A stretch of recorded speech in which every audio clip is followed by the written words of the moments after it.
باركت على إبراهيم وعلى آل إبراهيم إنك حميد مجيد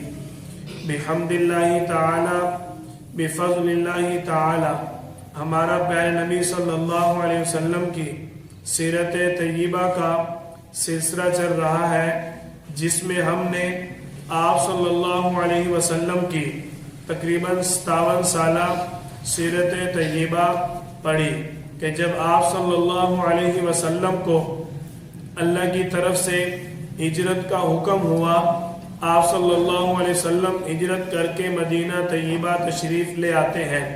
ہجرت کے پہلے سال آپ صلی اللہ علیہ وسلم مساجد کی تعمیر کا انتظام فرماتے ہیں اور مساجد تعمیر کرواتے ہیں۔ ہجرت کے دوسرے سال اللہ تعالیٰ کی طرف سے آپ کو فرائض اور مزید جو بڑے احکامات تھے وہ اللہ تعالیٰ نے عطا فرمائے۔ ہجرت کے تیسرے سال آپ صلی اللہ علیہ وسلم کو جو اہم واقعہ پیش آیا غزوہ احد کا واقعہ تھا، جو ہمارا کل کے سبق کے اندر گزرا۔ آپ صلی اللہ علیہ وسلم کی ہجرت کا چوتھا سال ہے اور اس وقت آپ صلی اللہ علیہ وسلم کی عمر مبارکہ 57 سال ہو چکی ہے۔ نبی کریم صلی اللہ علیہ وسلم کے سابقہ ادوار کی طرح، سابقہ سالوں کی طرح اس سال بھی آپ صلی اللہ علیہ وسلم کے ساتھ کفار نے کئی جنگیں لڑنے کی کوشش کی، اور آپ صلی اللہ علیہ وسلم نے اللہ کے نام کو، اللہ کے پرچم کو بلند کرتے ہوئے ڈٹ کر دشمنان اسلام کا مقابلہ کیا۔ ہجرت کا چوتھا سال اس میں بھی کفار کے ساتھ کئی چھوٹی بڑی جنگیں آپ صلی اللہ علیہ وسلم نے کی، جن میں جنگ بدر کی فتح کے بعد مسلمانوں کا رعب تمام قبائل پر پڑ چکا تھا۔ اس رعب کے بعد اب جنگ احد ہوئی، تو اس جنگ احد کے بعد مسلمانوں کو کافی جانی نقصان ہوا۔ اب مسلمانوں کا جانی نقصان ہوا، مال کا بھی کافی نقصان ہوا۔ جو دشمنان اسلام ہیں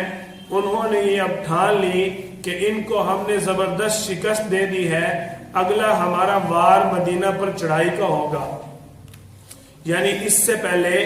جو کفار ہیں ان کی یہ جرت نہ ہوئی کہ وہ مدینہ پر چڑھائی کریں، لیکن اب انہوں نے جب جنگ احد میں آپ صلی اللہ علیہ وسلم کی جماعت کو شکست دے دی، تو اب اس شکست کو وہ اپنی بہت بڑی فتح سمجھتے ہوئے کفار اب مدینہ پر چڑھائی کا منصوبہ بنا رہے ہیں۔ جب آپ صلی اللہ علیہ وسلم کا یہی ہجرت کا چوتھا سال ہے، تو ایک شخص آ کر آپ صلی اللہ علیہ وسلم کو خبر دیتا ہے کہ سلمہ بن خویلد اور طلحہ بن خویلد شخص آپ صلی اللہ علیہ وسلم کی جماعت کی طرف، مدینہ طیبہ کی طرف لشکر لے کر آ رہا ہے۔ حضور صلی اللہ علیہ وسلم نے اس لشکر کے مقابلے میں حضرت ابو سلمہ رضی اللہ تعالیٰ عنہ کو جو 150 مجاہدین کے ساتھ روانہ ہوئے۔ اس جنگ کو غزوہ اس لیے نہیں کہا جا سکتا کہ آپ صلی اللہ علیہ وسلم اس کے اندر خود شریک نہ ہوئے تھے۔ اس جنگ کو کیا کہا جائے گا؟ زبردست۔ آپ صلی اللہ علیہ وسلم جس جنگ کے اندر خود شریک ہوئے ہوں اس کو غزوہ کہا جاتا ہے، اور جس جنگ میں آپ صلی اللہ علیہ وسلم خود شریک نہ ہوں اس کو سریہ کہا جاتا ہے۔ نبی کریم صلی اللہ علیہ وسلم کا یہ لشکر حضرت ابو عبیدہ رضی اللہ تعالیٰ عنہ ان کی امارت میں، ان کے سپہ سالاری کے اندر روانہ ہوتا ہے، لیکن جب کفار کو وہاں پر معلوم ہوا کہ مسلمانوں کا لشکر ہمارے مقابلے کے لیے آ رہا ہے، وہ بہت سے اونٹ اور بکریاں چھوڑ کر بھاگ گئے، جس ذریعے سے مسلمانوں کو اللہ تعالیٰ نے کثیر مال میں مال غنیمت عطا فرمایا۔ اسی ہجرت کے چوتھے سال ایک سریہ اور جس کا عبداللہ بن انیس کے نام سے یاد کیا جاتا ہے، اس سریہ میں آپ صلی اللہ علیہ وسلم نے خالد بن سفیان، یہ خالد بن سفیان ہزلی، یہ کفار کی طرف سے امیر بن کر مدینہ پر حملہ کرنے کے لیے لشکر لے کر آ رہا ہے۔ آپ صلی اللہ علیہ وسلم ادھر سے حضرت عبداللہ بن انیس رضی اللہ تعالیٰ عنہ کو مسلمانوں کے ایک لشکر کا امیر بنا کر بھیجتے ہیں۔ جب دشمنان اسلام کو معلوم ہوتا ہے کہ ہماری طرف مسلمان جو ہے وہ لشکر لے کر آ رہے ہیں تو وہ اپنا سب کچھ چھوڑ کر بھاگ جاتے ہیں۔ آپ صلی اللہ علیہ وسلم کے اسی ہجرت کے چوتھے سال ایک حادثہ اور ایک سانحہ بھی پیش آتا ہے۔ اسفار اور مکہ کے درمیان ایک مقام ہے جس کا نام ہے رجیع۔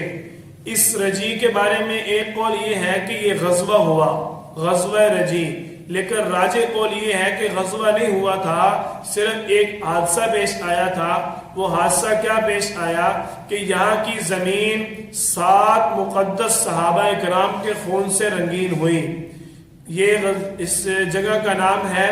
غزوہ رقیع، غزوہ رجیع بھی اس کو کہا جاتا ہے اور سانحہ رجیع بھی کہا جاتا ہے۔ اس جگہ کا نام رجیع ہے اور اس جگہ پر 7 کبائر صحابہ کرام میں سے صحابہ کرام جو ہے وہ شہید ہوئے۔ آپ صلی اللہ علیہ وسلم کے پاس ایک شخص آتا ہے، قبیلہ عزل و وقارہ کے چند آدمی آپ صلی اللہ علیہ وسلم کے پاس لے کر پہنچتا ہے اور آ کر نبی کریم صلی اللہ علیہ وسلم کو کہتا ہے کہ ہم سب اسلام قبول کر چکے ہیں، علاقہ جو رجیع کا علاقہ ہے وہاں کے لوگ مسلمان ہو چکے ہیں، ہمارا جو قبیلہ قارہ ہے اس کے لوگ مسلمان ہو چکے ہیں، تو ہم آپ کے پاس اس لیے آئے ہیں کہ آپ کے صحابہ میں سے، آپ کی جماعت میں سے کوئی ایسا شخص ہمیں دیا جائے جو ہمارے وہاں کے لوگوں کو تعلیم سکھائے۔ اب آپ صلی اللہ علیہ وسلم چند صحابہ کرام کو وہاں بھیج دیتے ہیں، جن کے اندر 10 منتخب صحابہ کرام، جن کے اندر مشہور نام حضرت عاصم بن ثابت رضی اللہ تعالیٰ عنہ اس جماعت کے، اس لشکر کے امیر بنتے ہیں، اور یہ اپنے 10 صحابہ کرام کے ساتھ وہاں سے نکل جاتے ہیں۔ جب آپ صلی اللہ علیہ وسلم کے حکم کی تعمیل کرتے ہوئے یہ وہاں کے لوگوں کو تعلیم سکھانے کے لیے نکلتے ہیں، تو جو لوگ آپ صلی اللہ علیہ وسلم کے پاس صحابہ کو لینے آئے تھے وہ مسلمان نہیں تھے بلکہ منافقین تھے۔ راستے میں انہوں نے رجیع کے مقام پر مسلمانوں کو دھوکہ دیا اور کافروں نے مسلمانوں پر تیر چلانا شروع کر دیے۔ جب انہوں نے تیر چلائے تو جو چند صحابہ کرام وہ دوڑ کر ایک ٹیلے پر چڑھ گئے۔ جب وہ ایک ٹیلے پر چڑھے، وہاں چڑھ کر انہوں نے کافروں پر پتھراؤ کیا۔ کفار نے سمجھ لیا کہ ہم ہتھیاروں سے ان مسلمانوں کا مقابلہ نہیں کر سکتے۔ ان لوگوں نے پہلے بھی دھوکہ دیا تھا، اب دوبارہ دھوکہ دے رہے ہیں۔ دھوکہ کیا دیتے ہیں؟ حضرت عاصم بن ثابت رضی اللہ تعالیٰ عنہ چونکہ ان صحابہ کرام میں امیر ہے تو ان کو آواز دے کر کہتے ہیں کہ ہم نے آپ سب کو امان دی، ہم تو آپ سب کو خود بلانے والے ہیں، ہم آپ کو دھوکہ نہیں دیں گے، آپ نیچے آ جائیں۔ حضرت عاصم بن ثابت رضی اللہ تعالیٰ عنہ نے ان کو فوراً جوش اور ولولے والے الفاظ کے ساتھ یہ جواب دیا کہ میں کبھی بھی اپنے آپ کو کفار کے حوالے نہیں کروں گا، اور ساتھ ہی دعا کی کہ یا اللہ ہمارے اس حال کی خبر اپنے پیارے حبیب صلی اللہ علیہ وسلم تک پہنچا۔ اب حضرت عاصم بن ثابت رضی اللہ تعالیٰ عنہ کو بھی دشمنان اسلام جو ہے وہ للکارتے ہیں، اور وہ بجائے ان کے اپنے حوالے کرنے کے، بجائے اس کے کہ اپنی گرفتاری دے دیں دشمنوں کو، خود آتے ہیں، نیچے اتر کر ڈٹ کر مقابلہ کرتے ہیں۔ چونکہ کفار کثیر تعداد میں تھے، انہوں نے حضرت عاصم رضی اللہ تعالیٰ عنہ کو شہید کر دیا۔ آپ صلی اللہ علیہ وسلم کو ادھر اللہ تعالیٰ وحی کے ذریعے خبر بھی دے دیتے ہیں، اور ان کے ساتھ حضرت خبیب اور حضرت زید بن دثنہ رضی اللہ تعالیٰ عنہما یہ بھی موجود ہیں۔ حضرت خبیب اور حضرت زید رضی اللہ تعالیٰ عنہما کو یہ کفار جو ہیں گرفتار کر لیتے ہیں، گرفتار کر کے اپنے ساتھ لے جاتے ہیں۔ حضرت خبیب نے جنگ احد میں حارث بن عامر کو قتل کیا تھا۔ حارث بن عامر کو انہوں نے قتل کیا تھا۔ کفار میں ایک اس کا بھائی تھا، اس نے بدلہ لینے کے لیے حضرت خبیب رضی اللہ تعالیٰ عنہ کو خرید لیا کہ میں ان کو خرید کر قتل کر دوں گا۔ آپ صلی اللہ علیہ وسلم کے اس جانثار صحابی کی شہادت کا واقعہ انتہائی دردناک ہے کہ ان کو کفار گرفتار کرتے ہیں، گرفتار کر کے اپنے علاقے میں لے جاتے ہیں اور ان کو رات کو شہید کر کے سولی پر لٹکا دیتے ہیں۔ ادھر آپ صلی اللہ علیہ وسلم کو اللہ تعالیٰ اس چیز سے باخبر فرماتے ہیں۔ حضرت خبیب رضی اللہ تعالیٰ عنہ کی شہادت کی اطلاع جب آپ صلی اللہ علیہ وسلم کو ملتی ہے تو آپ صلی اللہ علیہ وسلم اعلان کرتے ہیں کون خبیب کی لاش کو میرے پاس لے کر آئے گا، اس کے لیے جنت کی بشارت ہے۔ یہ سن کر حضرت زبیر بن عوام، حضرت مقداد بن اسود رضی اللہ تعالیٰ عنہما دونوں رات کو سفر کرتے ہیں کہ انہوں نے حضرت خبیب رضی اللہ تعالیٰ عنہ کی جو میت سولی پر لٹکائی ہوئی تھی اس کے گرد 40 نگہبان، 40 جو ہیں وہ نگران بٹھائے ہوئے تھے کہ کوئی اس کی لاش کو اتار کر نہ لے کر جائے۔ 8 دن کے بعد یا 10 دن کے بعد صحابہ کرام حضرت زبیر اور حضرت مقداد رضی اللہ تعالیٰ عنہما وہاں پہنچتے ہیں اور سارے کے سارے جو چوکیدار ہیں وہ سوئے ہوئے ہیں اور یہ راتوں رات ان کو سولی سے اتار کر آپ صلی اللہ علیہ وسلم کے پاس لے کر پہنچ جاتے ہیں۔ اسی طرح آپ صلی اللہ علیہ وسلم کے کبار صحابہ کرام میں حضرت زید رضی اللہ تعالیٰ عنہ کی بھی شہادت ہوتی ہے۔ ابو سفیان یہ ساری چیزیں سن کر بہت خوش ہوتا ہے اور آپ صلی اللہ علیہ وسلم کے اسی ہجرت کے 4تھے سال ایک واقعہ جس کو واقع بیر معونہ کے نام سے یاد کیا جاتا ہے۔ ایک چوتھا واقعہ اسی ہجرت کے 4تھے سال آپ صلی اللہ علیہ وسلم جس غزوہ کے اندر خود شریک ہوئے، غزوہ بنو نذیر بھی پیش آیا۔ آپ صلی اللہ علیہ وسلم کے صحابہ کرام نے قبیلہ بنو کلاب کے 2 شخصوں کو قتل کر دیا تھا جس کی وجہ سے یہ جنگ ہوئی۔ اس جنگ میں عبداللہ بن ابی جو منافق تھا اس کے بارے میں اللہ تعالیٰ نے آپ صلی اللہ علیہ وسلم کو کچھ باخبر کر دیا۔ وہ باخبر کرنا کیا تھا کہ جب آپ صلی اللہ علیہ وسلم نے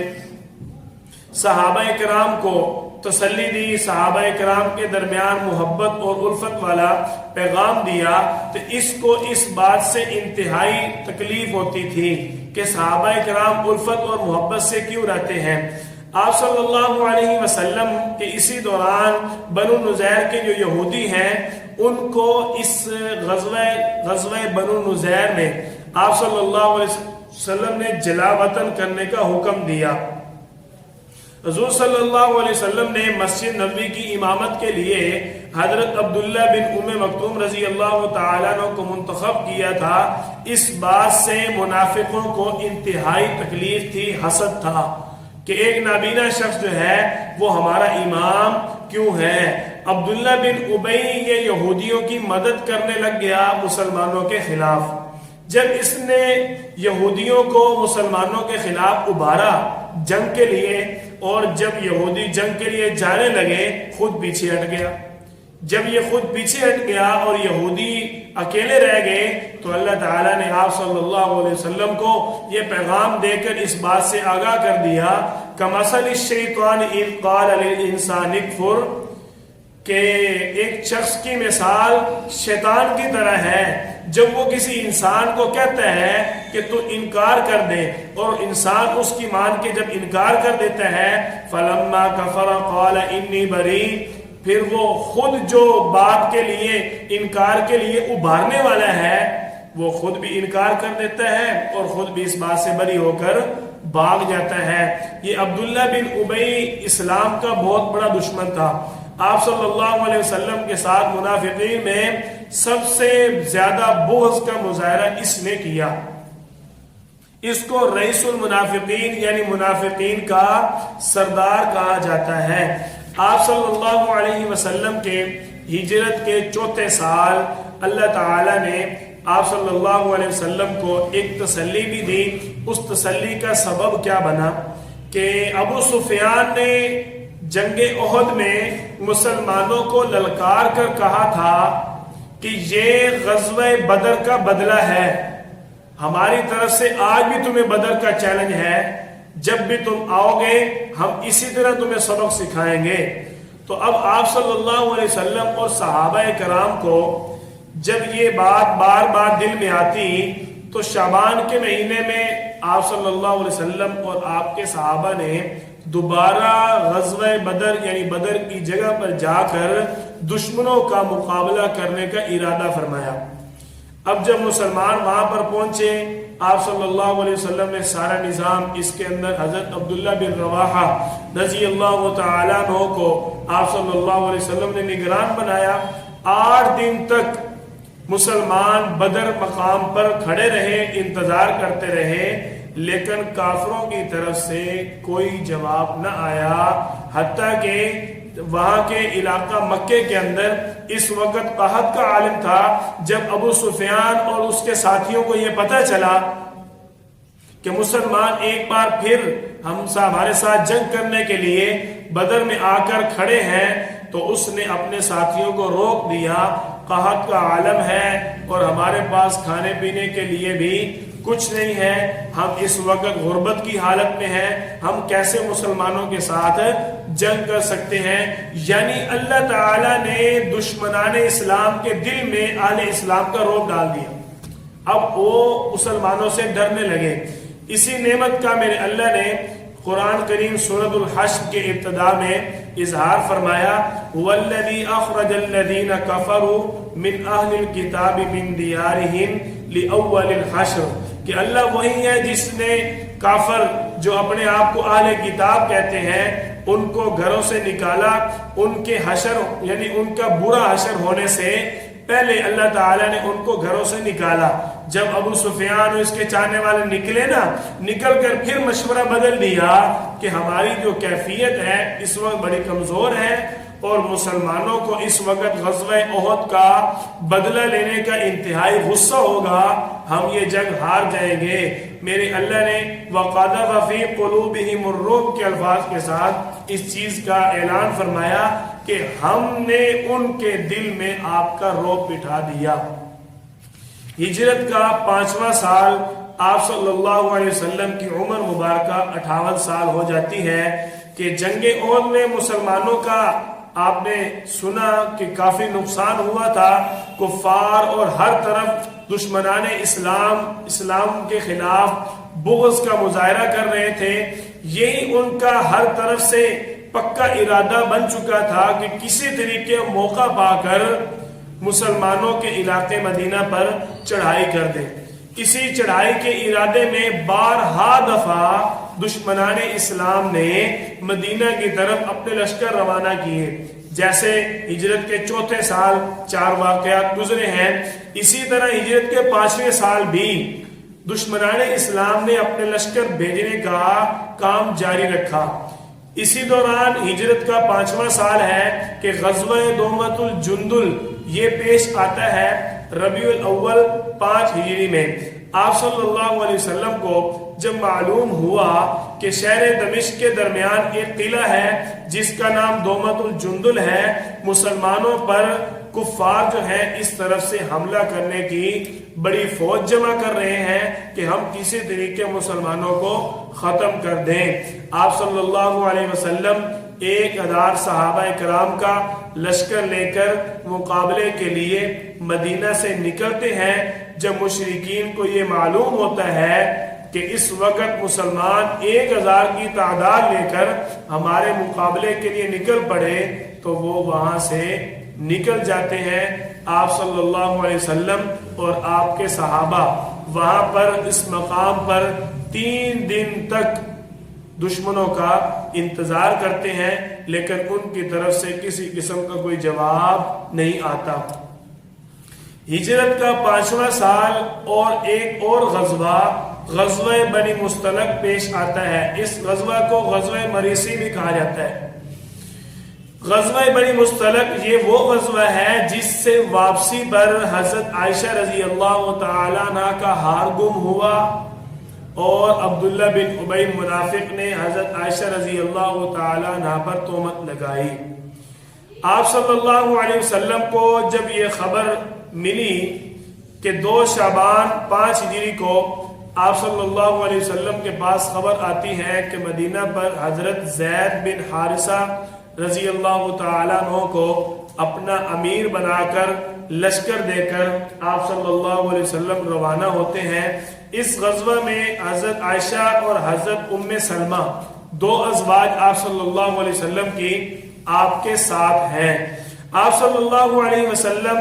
جب وہاں سے نکلتے ہیں تو دشمنان اسلام آپ صلی اللہ علیہ وسلم کے لشکر پر حملہ کرتے ہیں، مسلمان ڈٹ کر مقابلہ کرتے ہیں، لیکن جب مسلمانوں نے ایک ساتھ مل کر ان پر حملہ کیا تو 10 کفار مارے گئے اور 1 اونٹ 5000 بکریاں 1000 اونٹ۔ آپ صلی اللہ علیہ وسلم کا یہ جو غزوہ ہے غزوہ بنی مصطلق، یہاں پر آپ صلی اللہ علیہ وسلم نے ابھی اپنی فوج کی طرف سے دشمنوں پر حملہ شروع ہی کیا کہ وہ وہاں سے بھاگ گئے۔ اس غزوہ میں مسلمانوں کو کافی تعداد میں مال غنیمت حاصل ہوا کہ آپ صلی اللہ علیہ وسلم کو اللہ تعالیٰ نے 2000 اونٹ 5000 بکریاں مال غنیمت میں عطا فرمائی۔ اب ادھر منافقین آپ صلی اللہ علیہ وسلم، پہلے ایک بات سمجھیں، بات یہ ہے کہ دشمن جو ہے نا مسلمان کا، وہ ڈٹ کر کبھی مسلمان کا مقابلہ نہیں کر سکتا۔ آج اہل باطل کو اہل حق کی یہ بات سمجھ آ گئی کہ ہم جب بھی اسلام کا سامنے ہو کر ڈٹ کر مقابلہ کریں گے ہار جائیں گے، اس لیے یہ جب بھی مسلمانوں کو ہرانے کے لیے، مسلمانوں کو مغلوب کرنے کے لیے پلان چلتے ہیں، اس کے اندر ان کی کوئی نہ کوئی سازش ہوتی ہے، منافقت ہوتی ہے۔ ڈٹ کر سامنے آ کر مسلمان کا مقابلہ نہیں کر سکتے۔ اب جب دشمنان اسلام نے دیکھا کہ ہر طرف سے آل اسلام کو قوت اور فتح مل رہی ہے تو انہوں نے منافقین کو استعمال کرنا شروع کر دیا۔ منافقین کا سردار عبداللہ بن ابی، آپ صلی اللہ علیہ وسلم کا بڑا دشمن، حضرت عائشہ رضی اللہ تعالی عنہ کا متہم، ان پر تہمت لگانے والا، آپ صلی اللہ علیہ وسلم کے صحابہ کرام ایک مرتبہ کنویں سے پانی بھر رہے ہیں کہ آپس میں تھوڑی سی ان کی بحث ہو جاتی ہے۔ جب ان کی آپس میں بحث ہوئی تو یہ عبداللہ بن ابی وہاں سے گزر رہا تھا۔ اس نے ان صحابہ کرام کو آپس میں لڑانے کے لیے جوش دلایا۔ آپ صلی اللہ علیہ وسلم نے تو انصار اور مہاجرین کو بھائی بھائی بنا دیا تھا، اب یہ لڑانے کے لیے کیا کر رہا ہے؟ یہ انصار والوں کو کہتا ہے تم مہاجرین کو بلاؤ، اور مہاجرین کو کہتا ہے تم انصار والوں کو بلاؤ، ان کی یہ جرت کہ تمہارے مقابلے میں آتے ہیں صحابہ کرام کو آپس میں لڑانے کے لیے۔ اب جب اس نے یہ موقع دیکھا تو اس نے اس شرارت کے اندر دونوں طرف سے مسلمانوں کو اشتعال دلانے کی کوشش کی، اور کیا کہنے لگا انصار والوں کو کہ یہ تو وہی بات ہوئی کہ کتا پال رہے ہیں، اس کو کھلا رہے ہیں کہ وہ ہماری ہی جان لے لے۔ اس نے کتنی گھٹیا مثال دی کہ مہاجرین کی انصار والوں نے مدد کی نا، ان کو سہارا دیا، ان کو کھلایا پلایا، تو اس بدبخت نے مسلمانوں کو آپس میں لڑانے کے لیے یہ کتنی گھٹیا مثال دی۔ جب یہ بات حضرت عمر بن خطاب رضی اللہ تعالیٰ عنہ تک پہنچی، اپنی تلوار نکالتے ہیں اور فوراً آپ صلی اللہ علیہ وسلم کے پاس تشریف لے جاتے ہیں۔ یا رسول اللہ مجھے اجازت دیجئے، میں عبداللہ بن ابی منافق کو قتل کر دینا چاہتا ہوں۔ آپ صلی اللہ علیہ وسلم نے فرمایا عمر میں اس بات کو سمجھتا ہوں، لیکن اس موقع پر میں اس کو قتل نہیں کرنے دوں گا، کہیں لوگ یہ نہ کہنا شروع کر دیں کہ محمد جو ان کا پیغمبر ہے جن لوگوں کو ساتھ لے کر آتا ہے انہی کو قتل کر دیتا ہے۔ اب یہ تو جنگ کے لیے ساتھ آیا ہوا تھا نا عبداللہ بن ابی منافق، اور اوپر سے تو کہتا تھا میں مسلمان ہوں۔ لما تقولون ما لا تفعلون قالوا نشهد انك لرسول الله والله يعلم انك لرسول والله يشهد ان المنافقين لكاذبون۔ اللہ تعالیٰ تو جانتا ہے نا کہ منافقین میں مسلمان کون ہے اور کون جھوٹا ہے، کون اسلام کو قبول کرنے والا ہے۔ آپ صلی اللہ علیہ وسلم کی جماعت کو اس نے بھڑکانے کی کوشش کی، تو ادھر آپ صلی اللہ علیہ وسلم کے صحابی نے اپنے جوش کا اظہار کیا، آپ صلی اللہ علیہ وسلم نے منع فرما دیا، تو یہ بدبخت اپنی حرکتوں سے پھر بھی باز نہ آیا۔ آپ صلی اللہ علیہ وسلم کا اسی ہجرت کے 5ویں سال حضرت جویریہ رضی اللہ تعالیٰ عنہ سے نکاح ہوتا ہے کہ جو غزوہ بنی مستلق ہے اس میں کفار مسلمانوں کے ہاتھوں گرفتار ہوئے، جن میں ایک سردار تھا حارث بن زرار، اس کی بیٹی تھی حضرت جویریہ رضی اللہ تعالیٰ عنہ۔ آپ صلی اللہ علیہ وسلم کے پاس آئی تو یہ حضرت حارث بن زرار یہ حضرت ثابت بن قیس یہ ان کے پاس غلام بن کر باندی بن کر رہتی ہے، تو انہوں نے اس کو آزاد کرنے کا اعلان کیا، یعنی اس کو مکاتب باندی بنا دیا کہ اتنے پیسے لے کر آئے گی تو تو آزاد ہے۔ اب یہ آپ صلی اللہ علیہ وسلم کے پاس آتی ہیں، آ کر عرض کرتی ہیں یا رسول اللہ مجھے ثابت بن قیس نے یہ کہا کہ اتنے پیسے لے آؤ میں تجھے آزاد کر دوں گا۔ آپ صلی اللہ علیہ وسلم فرماتے ہیں کہ اگر میں ساری قیمت اپنی طرف سے ادا کر کے تیرے ساتھ نکاح کر لوں، تو حضرت جویریہ رضی اللہ تعالیٰ نے جواب دیا کہ یا رسول اللہ مجھے منظور ہے۔ آپ صلی اللہ علیہ وسلم کی آفر ہو اور آگے سے قبول نہ ہو، یہ کیسے ہو سکتا ہے؟ اسی غزوہ بنی مستلق سے مسلمان جب واپس آ رہے ہوتے ہیں تو حضرت عائشہ رضی اللہ تعالیٰ عنہ واپسی پر ایک جگہ پر قافلے کا پڑاؤ ہوتا ہے، قافلے والے ایک جگہ پر رات گزارتے ہیں۔ جب قافلے والے ایک جگہ پر رات گزارتے ہیں تو وہاں پر حضرت عائشہ رضی اللہ تعالیٰ عنہ کو تقاضا پیش آتا ہے، یعنی حاجت کے لیے۔ اس دور میں یہ واش روم، بیت الخلا یہ چیزیں تو تھی نہیں۔ حضرت عائشہ رضی اللہ تعالیٰ عنہ حسب رواج جو ایک ضرورت پوری کرنے کے لیے کھیتوں کی طرف جایا جاتا تھا، حضرت عائشہ رضی اللہ تعالیٰ عنہ چونکہ آپ صلی اللہ علیہ وسلم کی زوجہ محترمہ تھی اور کم عمر تھی، اس لیے ان کو آپ صلی اللہ علیہ وسلم کے حکم کے ساتھ اونٹ پر ہودج جس کو کہتے ہیں، کئی لوگ ہودج کو سمجھتے ہیں، اور آپ یوں سمجھ لیں کہ جس کو آج کل شادیوں میں ڈولی نہیں بناتے، یہ ڈولی اٹھا کر لے کے جاتے ہیں نا، اس طرح کی ڈولی کئی لوگ اونٹ اور گھوڑے کے اوپر رکھ کر بھی لے کے جاتے ہیں۔ اس طرح کی ڈولی کے اندر حضرت عائشہ رضی اللہ تعالی عنہا کو پردے کے لیے سوار کیا گیا۔ اب حضرت عائشہ رضی اللہ تعالی عنہ کی عمر کم ہے اور اس کے اندر سوار ہے، اتنا وزن بھی نہیں ہے، جب سفر کے لیے قافلہ رکتا تو وہ اس ہودج کو اٹھا کر نیچے رکھ دیتے۔ حضرت عائشہ رضی اللہ تعالی عنہ جب قضاء حاجت کے لیے جاتی ہیں، وہاں پر ان کا ہار گم ہو جاتا ہے۔ جب ہار گم ہوا، حضرت عائشہ رضی اللہ تعالی عنہ اپنا ہار تلاش کرتی ہیں اور ادھر قافلے والے وہاں سے روانہ ہو جاتے ہیں۔ حضرت عائشہ رضی اللہ تعالی عنہ کی جو اونٹ کی لگام کو پکڑنے والے تھے، انہوں نے یہی سمجھا کہ بی بی عائشہ رضی اللہ تعالی عنہ قضاء حاجت سے فارغ ہو کر ہودج کے اندر آ کر بیٹھ گئی۔ وزن تو بالکل تھوڑا تھا، انہوں نے اس کو اونٹ پر رکھ دیا، اب قافلہ چل پڑا۔ حضرت عائشہ رضی اللہ تعالی عنہ قضاء حاجت کے بعد جب اس جگہ پر پہنچی تو قافلہ جا چکا تھا، پریشان ہو گئی، لیکن حضرت عائشہ رضی اللہ تعالی عنہ نے انتہائی بصیرت اور سمجھداری کا مظاہرہ کیا کہ سوچا کہ میں اسی جگہ پر بیٹھ جاؤں، قافلے والوں کو جب معلوم ہوگا مجھے اسی راستے پر تلاش کرنے کے لیے آ جائیں گے۔ معمول مبارک یہ تھا کہ آپ صلی اللہ علیہ وسلم جس بھی قافلے کو لے کر جاتے،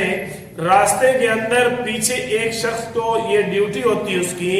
کہ اگر مسلمانوں کا لشکر کا کوئی سامان گر جائے گا تو پیچھے سے ایک شخص جو ہے وہ سامان اٹھاتا آئے گا۔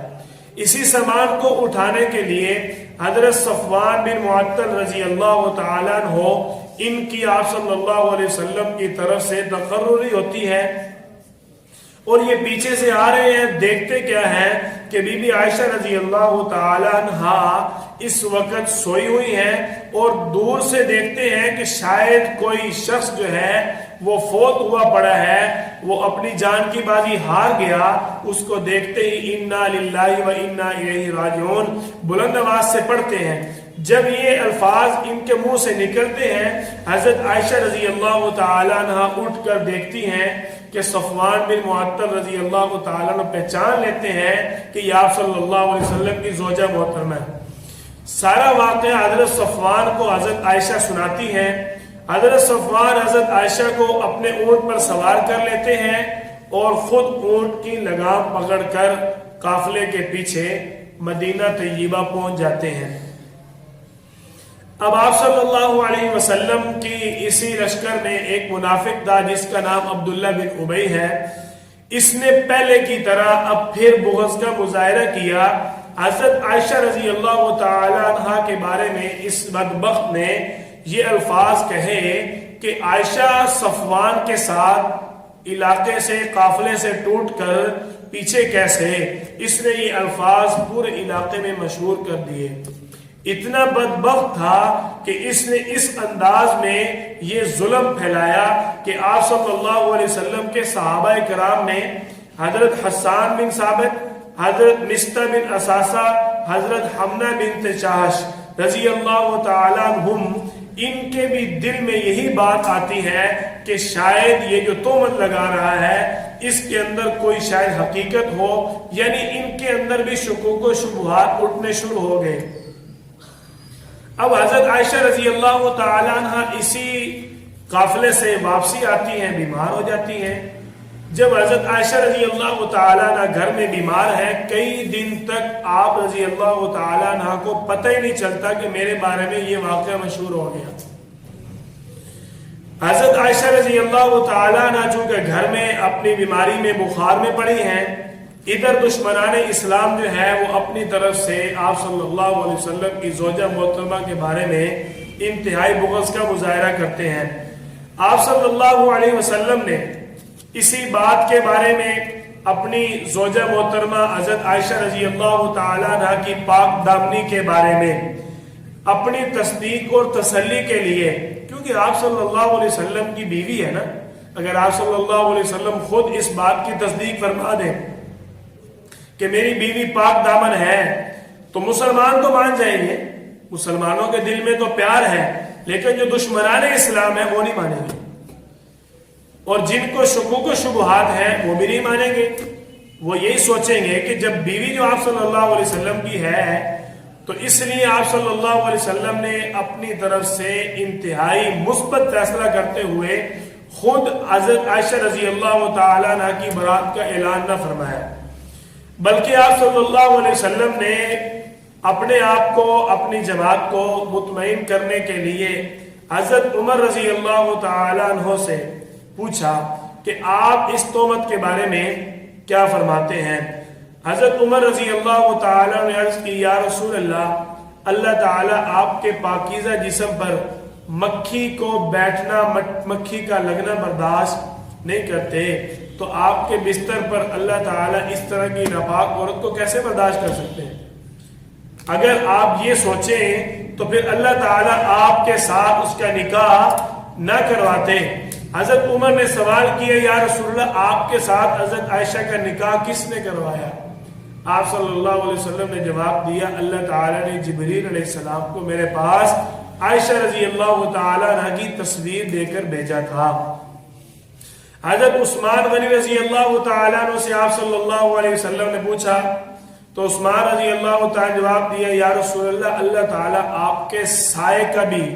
اتنا احترام کرتے ہیں کہ زمین پر آپ کا سایہ نہیں پڑتا، تو آپ کے اس مبارک جسم کے ساتھ اس طرح کی عورت لگ جائے، یہ کیسے ہو سکتا ہے؟ آپ صلی اللہ علیہ وسلم کی یہی بات حضرت علی رضی اللہ تعالیٰ عنہ سے پوچھتے ہیں۔ علی رضی اللہ تعالیٰ عنہ کہتے ہیں، یا رسول اللہ، ایک مرتبہ آپ کے نعلین مبارک پر نجاست لگ گئی تھی، اللہ تعالیٰ نے فوراً جبریل علیہ السلام کو بھیج دیا تھا کہ جاؤ میرے پیغمبر کو جا کر یہ بات بتاؤ کہ فوراً جوتے اتار دیں، ان کے جوتوں پر نجاست لگ چکی ہے۔ آپ صلی اللہ علیہ وسلم کو حضرت علی رضی اللہ تعالیٰ عنہ کرتے ہیں، یا رسول اللہ، اتنی سی ناپاکی اللہ نے آپ کے جسم کے ساتھ، آپ کے مبارک پاؤں کے ساتھ برداشت نہیں کی، تو اللہ تعالیٰ اس طرح کی عورت کو آپ کے ساتھ کیسے جوڑ سکتا ہے؟ حضرت ابو ایوب انصاری رضی اللہ تعالیٰ عنہ سے جب آپ صلی اللہ علیہ وسلم نے پوچھا تو آپ صلی اللہ علیہ وسلم کے یہ صحابی اسی بات کا اپنی بیوی کے ساتھ اظہار کر رہے ہیں. اپنی بیوی کو گھر جا کر کیا کہتے ہیں کہ اے میری بیوی، اے میری پیاری زوجہ محترمہ، تو مجھے یہ بتا اگر صفوان کی جگہ پر وہاں میں ہوتا تو کیا تو میرے بارے میں یہ سوچ سکتی ہے؟ کیا کہہ رہے ہیں کہ اگر وہاں پر حضرت عائشہ کے ساتھ میں ہوتا تو کیا تو میرے بارے میں یہ سوچ سکتی ہے؟ ابو ایوب انصاری رضی اللہ تعالیٰ عنہ کی بیوی جواب دیتی ہے کہ تو یہ بات کرتا ہے اگر میں عائشہ کی جگہ پر ہوتی تو یہ کام میں بھی کبھی نہ کرتی. عائشہ تو میں سے لاکھ درجے بہتر ہے اور تیرے بارے میں کیسے سوچ سکتی ہوں؟ تو کبھی بھی ایسا نہیں ہو سکتا اور صفوان بھی تجھ سے اعلیٰ مقام والا ہے. آپ صلی اللہ علیہ وسلم کو جب ہر طرف سے تصدیق اور تائید ملتی ہے، حضرت علی رضی اللہ تعالیٰ عنہ سے صحیح بخاری کے اندر موجود ہے، آپ صلی اللہ علیہ وسلم نے پوچھا حضرت علی اور حضرت اسامہ رضی اللہ تعالیٰ عنہما سے کہ آپ کیا کہتے ہیں؟ انہوں نے آپ صلی اللہ علیہ وسلم کو دوسرا مشورہ دیا کہ آپ حضرت بریرہ رضی اللہ تعالیٰ عنہ سے پوچھیں، کیوں؟ وہ آپ کی خادمہ ہے، وہ سمجھتی ہے کہ عائشہ کس طرح کی ہے، کس مزاج کی ہے. آپ صلی اللہ علیہ وسلم نے جب حضرت بریرہ رضی اللہ تعالیٰ عنہ سے پوچھا تو بڑا پیارا جواب دیا. عرض کی یا رسول اللہ، عائشہ کا بولا پن اور اس کی پاک دامنی، اس کی پاکیزگی اس بات سے کتنی واضح ہوتی ہے کہ وہ اتنی سادی ہے، آٹا گوندتے گوندتے سو جاتی ہے. اتنی سادہ عورت ہے، اس طرح کی چیزوں کا اس کو کیا علم؟ آپ صلی اللہ علیہ وسلم جب یہ بات ساری طرف سے آپ صلی اللہ علیہ وسلم کو تصدیق ملتی ہے تو حضرت عائشہ رضی اللہ تعالی عنہ کے بارے میں حضرت زینب بنت جہش رضی اللہ تعالی عنہ سے پوچھا گیا تو وہ جواب دیتی ہیں کہ حسن و جمال میں حضرت عائشہ رضی اللہ تعالی عنہ میری طرح ہے اور صفوان بن معطل یہ اس طرح کا کام کبھی نہیں کر سکتے. میں عائشہ کی گواہی دیتی ہوں کہ عائشہ رضی اللہ تعالی عنہ جو ہے وہ پاک دامن ہے. اب آپ صلی اللہ علیہ وسلم اگلے دن منبر پر آئے، آ کر صحابہ کرام میں آپ صلی اللہ علیہ وسلم نے اعلان کیا کہ میرے گھر والوں کے بارے میں، میری بیوی کے بارے میں مجھے چند لوگوں نے پریشان کیا ہوا ہے، حالانکہ میرے گھر کے اندر اس طرح کی کوئی بات نہیں ہے. یہ آپ صلی اللہ علیہ وسلم کے بارے میں یہ بات لوگوں نے چونکہ مشہور کی تھی اس لیے چند آپ کے صحابہ بھی اس سے منتشر ہوئے تھے. ام المؤمنین حضرت عائشہ رضی اللہ تعالی عنہ تو پاک دامن تھی، چونکہ یہ بیمار تھی، ان کو اس چیز کا علم نہیں تھا. جب حضرت عائشہ رضی اللہ تعالی عنہ ایک دن ام مستہ جو صحابی ہیں ان کی والدہ کے ساتھ قضائے حاجت کے لیے باہر جاتی ہیں تو راستے میں چادر میں ان کا پاؤں پھنستا ہے. پاؤں جب ان کا چادر میں اڑتا ہے تو وہ فوراً بد دعا دیتی ہیں، وہ کہتی ہیں تباہی ہو مستہ کی. تو حضرت عائشہ رضی اللہ تعالیٰ عنہ اس سے پوچھتی ہیں تو اپنے بیٹے کو کس لیے بد دعا دے رہی ہے؟ تو ام مستہ نے جواب دیا کہ عائشہ تجھے پتہ بھی ہے وہ تیرے بارے میں کیا کہہ رہے ہیں. حضرت عائشہ رضی اللہ تعالیٰ عنہ کو جب یہ بات معلوم ہوئی تو حضرت عائشہ رضی اللہ تعالیٰ عنہ فرماتی ہیں مجھے یوں معلوم ہوتا تھا کہ میں اس وقت کسی اور دنیا میں آ گئی اور میرے پاؤں سے زمین نکل چکی. فوراً قضائے حاجت کیے بغیر اپنے گھر دوڑ جاتی ہیں اور جا کر روتی ہیں، سیدھا اپنی ماں کے پاس جا کر عرض کرتی ہیں اماں جان یہ لوگ میرے بارے میں کیا کہہ رہے ہیں. آپ رضی اللہ تعالیٰ عنہ کی والدہ محترمہ خاموش ہو جاتی ہیں اور روتے ہوئے سیدنا صدیق اکبر رضی اللہ تعالیٰ عنہ کے پاس آتی ہیں کہ اے ابا جان لوگ میرے بارے میں کیا کہہ رہے ہیں. آپ صلی اللہ علیہ وسلم اسی دوران حضرت عائشہ رضی اللہ تعالی عنہ کے گھر تشریف لاتے ہیں، اور جب حضرت عائشہ رضی اللہ تعالی عنہ کو بستر پر لیٹے ہوئے دیکھتے ہیں، حضرت عائشہ رضی اللہ تعالی عنہ کے بستر پر آپ صلی اللہ علیہ وسلم آ کر تشریف فرما ہوتے ہیں، اور آپ صلی اللہ علیہ وسلم بیٹھے ہیں۔ حضرت عائشہ اپنی صفائی کے لیے اپنے ماں اور اپنے باپ دونوں سے اپیل کرتی ہیں کہ آپ میرے بارے میں میرے شوہر پیارے پیغمبر صلی اللہ علیہ وسلم کے سامنے تصدیق کریں نا، میری وضاحت دیں نا، لیکن دونوں حضرات خاموش رہتے ہیں۔ آپ صلی اللہ علیہ وسلم بڑے درد بھرے انداز ہیں۔ آپ صلی اللہ علیہ وسلم کا کیا وہ حوصلہ ہوگا کہ اپنی زوجہ محترمہ سے، اور ایسی زوجہ جس کے بعد آپ صلی اللہ علیہ وسلم کو کسی سے پیار نہیں ہے۔ جب آپ صلی اللہ علیہ وسلم کی رحلت مبارک ہوئی، وصال مبارک ہوا نا، تو آپ صلی اللہ علیہ وسلم ساری ازواج کو پوچھتے تھے عائشہ کی باری کب ہے؟ کیوں؟ میں اس وقت بخار کی حالت میں ہوں اور میں چاہتا ہوں کہ عائشہ کے گھر چلا جاؤں۔ ساری ازواج نے آپ صلی اللہ علیہ وسلم کی پسند کو سمجھتے اور مانتے ہوئے آپ صلی اللہ علیہ وسلم کو حضرت عائشہ کے گھر جانے کی اجازت دے دی۔ دیکھو اتنی محبت، اور آپ صلی اللہ علیہ وسلم کا حوصلہ دیکھیے۔ حضرت عائشہ رضی اللہ تعالیٰ عنہ سے آپ صلی اللہ علیہ وسلم پوچھتے ہیں عائشہ اگر کوئی ایسی بات ہے تو اللہ سے توبہ کر لو، اللہ معاف کرنے والا ہے۔ یہ آپ صلی اللہ علیہ وسلم کتنی ہمت کے ساتھ کہا ہوگا، کتنے حوصلے کے ساتھ کہا ہوگا، حالانکہ آپ صلی اللہ علیہ وسلم کو صفائیاں مل چکی ہیں، صحابہ کرام نے، آپ کی خادمہ نے، سب نے آپ صلی اللہ علیہ وسلم کو تسلی دی، لیکن اس کے باوجود آپ صلی اللہ علیہ وسلم نے پھر بھی انصاف کا پہلو لیا اور کبھی بھی اپنے گھر کی، اپنی ذات کی طرفداری نہیں کی۔ آپ صلی اللہ علیہ وسلم نے جب یہ الفاظ بولے، حضرت عائشہ رضی اللہ تعالی عنہ مزید آنسو بہانے لگی، اور ایک دم آپ صلی اللہ علیہ وسلم کے یہ الفاظ حضرت عائشہ رضی اللہ تعالی عنہ کے کان میں پڑے۔ آپ صلی اللہ علیہ وسلم نے فرمایا عائشہ اگر تیری بالکل کسی قسم کی کوئی غلطی نہ ہوئی، تو پاک دامن ہوئی، تو میں امید کرتا ہوں کہ اللہ تعالیٰ خود تیرا جو ہے وہ دفاع کرے گا اور تیرا نگہبان بن کر آئے گا، تیری برات اللہ تعالیٰ اس کا اعلان خود فرمائے گا۔ حضرت عائشہ رضی اللہ تعالیٰ عنہ روتے روتے ایک دم خاموش ہو جاتی ہیں، آنسو تھم جاتے ہیں کہ اب آپ صلی اللہ علیہ وسلم نے جو الفاظ فرما دیے ہیں، اب میرا اللہ ضرور آئے گا۔ کیوں؟ آپ صلی اللہ علیہ وسلم نے جب فیصلہ اللہ پر چھوڑ دیا، اب آپ کے بعد تو اللہ کی ذات ہی ہے نا۔ آپ صلی اللہ علیہ وسلم کا یہ فرمانا تھا کہ حضرت عائشہ رضی اللہ تعالی عنہ اپنے آنسو صاف کر لیتی ہیں، اور فوراً آپ صلی اللہ علیہ وسلم کو پسینہ آنا شروع ہو جاتا ہے، سردی کا عالم ہے۔ آپ صلی اللہ علیہ وسلم کے پیشانی مبارک سے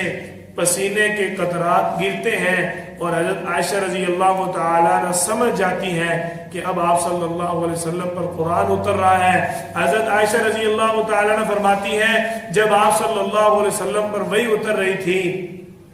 میرے دل کو تسلی ہو رہی تھی کہ اللہ تعالیٰ نے تو سچ ہی واضح کرنا ہے اور میں تو پاک دامن ہوں۔ فوراً آپ صلی اللہ علیہ وسلم نے اپنا پسینہ صاف کیا اور مسکراتے ہوئے حضرت عائشہ رضی اللہ تعالیٰ عنہ کو مبارکباد دی۔ عائشہ تجھے مبارک ہو، تیری برات کے لیے میرا اللہ خود آ گیا ہے۔ آپ صلی اللہ علیہ وسلم نے سورۃ النور کا دوسرا رکوع جو ہے وہ پورا تلاوت فرمایا۔ ان الذین جاءوا بالافک عصبۃ منکم لا تحسبوه شرا لکم بل هو خیر لکم۔ اللہ تعالیٰ نے یہاں سے لے کر آخر رکوع تک، آخر میں اللہ تعالیٰ نے فرمایا وَلَوْلَا إِذْ سَمِعْتُمُوهُ قُلْتُمْ مَا يَكُونُ لَنَا أَن نَّتَكَلَّمَ بِهَذَا۔ تم لوگوں نے یہ واقعہ سنتے ہوئے فوراً کیوں نہ کہا کہ یہ ساری بات جھوٹی ہے، سبحانک ھذا بہتان عظیم، کہ یہ تو بالکل پاک ہے اور یہ تو بہت بڑا بہتان ہے جو اس پر لگایا جا رہا ہے۔ اللہ تعالیٰ آپ صلی اللہ علیہ وسلم کو اور آپ کے ماننے اور چاہنے والوں کو اس بات سے خبردار فرما رہے ہیں کہ حضرت عائشہ کی پاک دامنی آپ نے فوراً کیوں نہ بیان کی۔ جب آپ صلی اللہ علیہ وسلم نے حضرت عائشہ سے فرمایا نا کہ عائشہ تم کیا بولتی ہو، استغفار کر لو اگر کوئی ایسی بات ہے، حضرت عائشہ رضی اللہ تعالی نے جواب دیا یا رسول اللہ میں یوسف علیہ السلام کے باپ یعقوب علیہ السلام والا صبر کرتی ہوں کہ اللہ تعالی ہی میرے بارے میں فیصلہ کرے گا، فصبر جمیل واللہ المستعان علی ما تصفون۔ آپ صلی اللہ علیہ وسلم کی ان زوجہ محترمہ کے بارے میں اللہ تعالیٰ نے جب برات کا اعلان فرما دیا، بی بی عائشہ رضی اللہ تعالی عنہ آپ صلی اللہ علیہ وسلم ابھی آپ صلی اللہ علیہ وسلم کے پاس سے اٹھی نہیں ہے اور آپ صلی اللہ علیہ وسلم بھی وہیں بیٹھے ہیں کہ حضرت عائشہ رضی اللہ تعالی عنہ جو ہے وہ آپ صلی اللہ علیہ وسلم کے سامنے اس چیز کا اظہار کرتی ہیں کہ میں اللہ کا شکر ادا کروں گی۔ کیوں؟ ادھر آپ کے ابا صدیق اکبر رضی اللہ تعالیٰ نے اپنی بیٹی کو کہا اٹھ کر اپنے پیغمبر صلی اللہ علیہ وسلم کا شکر ادا کر۔ حضرت عائشہ رضی اللہ تعالیٰ عنہ بھی تو پھر پیغمبر کی بیوی تھی نا، جواب دیا میں اس کا شکر ادا کروں گی جو میری برات کے لیے آ گیا۔ تو شکر اللہ کا ادا کیا حضرت عائشہ رضی اللہ تعالیٰ عنہ نے۔ سیدنا صدیق اکبر رضی اللہ تعالیٰ عنہ انتہائی غصے میں آ گئے کہ جو مصطح بن اثاثہ جس نے حضرت عائشہ رضی اللہ تعالیٰ عنہ پر تہمت کے اندر اپنا حصہ ڈالا یعنی شک ہوا، ان کو یہ حضرت عائشہ رضی اللہ تعالیٰ عنہ کے چچا زاد ہیں یعنی قریب کے رشتہ دار ہیں۔ حضرت صدیق اکبر رضی اللہ تعالیٰ عنہ ان کے گھر کی دیکھ بھال کیا کرتے تھے، اپنے مال سے ان کے گھر کا راشن لیا کرتے تھے، ان کے کھانے پینے کا انتظام کیا کرتے تھے۔ جب صدیق اکبر رضی اللہ تعالیٰ عنہ کو یہ بات پتہ چلی کہ وہ سب جھوٹے تھے، انہوں نے میری بیٹی پر تہمت لگائی، تو اب غصے کا اظہار کر رہے ہیں کہ آج کے بعد میں قسم اٹھاتا ہوں مصطح کے گھر کسی قسم کا کوئی کھانا نہیں جائے گا اور کوئی ان پر مال خرچ نہیں کروں گا۔ اللہ تعالیٰ نے جبریل علیہ السلام کو پھر بھیج دیا وَلَا يَأْتَلِ أُولُو الْفَضْلِ مِنْكُمْ وَالسَّعَةِ أَن يُؤْتُوا أُولِي الْقُرْبَى وَالْمَسَاكِينِ وَالْمُهَاجِرِينَ فِي سَبِيلِ اللَّهِ وَلْيَعْفُوا وَلْيَصْفَحُوا۔ اللہ تعالیٰ نے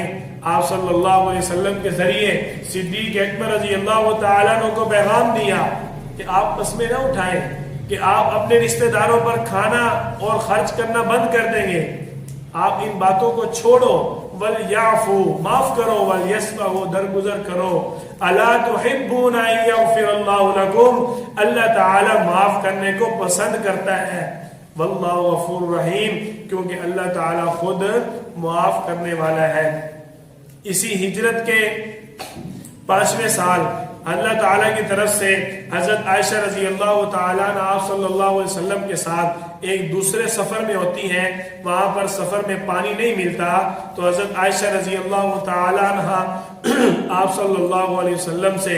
آسانی طلب کرتے ہوئے اس چیز کو مانگتی ہیں، اللہ تعالیٰ آپ صلی اللہ علیہ وسلم اور اس امت کو پانی کی عدم موجودگی میں تیمم کا حکم نازل فرما دیتے ہیں، فَتَيَمَّمُوا صَعِيدًا طَيِّبًا کہ بس تم تیمم کر لو پاکیزہ مٹی کے ساتھ۔ اسی ہجرت کے 5ویں سال اللہ تعالیٰ کی طرف سے يَسْأَلُونَكَ عَنِ الْخَمْرِ وَالْمَيْسِرِ اس کے بارے میں جو دشمنان اسلام سوال کرتے تھے آپ صلی اللہ علیہ وسلم سے کہ شراب کے بارے میں آپ کیا فرماتے ہیں، اللہ تعالیٰ نے آپ صلی اللہ علیہ وسلم پر اسی 5 ہجری کو یہ حکم نازل فرمایا کہ رجس من عمل الشیطان کہ یہ جو شراب ہے یہ شیطان کے عمل میں سے ایک عمل ہے اور یہ ناپاکی ہے، گندگی ہے، نجاست ہے، اس کو پینا حرام ہے۔ آپ صلی اللہ علیہ وسلم کے اسی ہجرت کے 5ویں سال جو سود اور جوا جو ہے اس کا اللہ تعالیٰ کی طرف سے حرمت کا حکم نازل ہوتا ہے۔ یہ ہجرت کے 5ویں سال کی چند باتیں تھیں جو آپ حضرات کے گوشت گزار کی۔ اللہ تعالی ہم سب کو ان باتوں کو سن کر یاد رکھ کر ان پر عمل کرنے کی توفیق عطا فرمائے۔ وآخر دعوانا الحمدللہ۔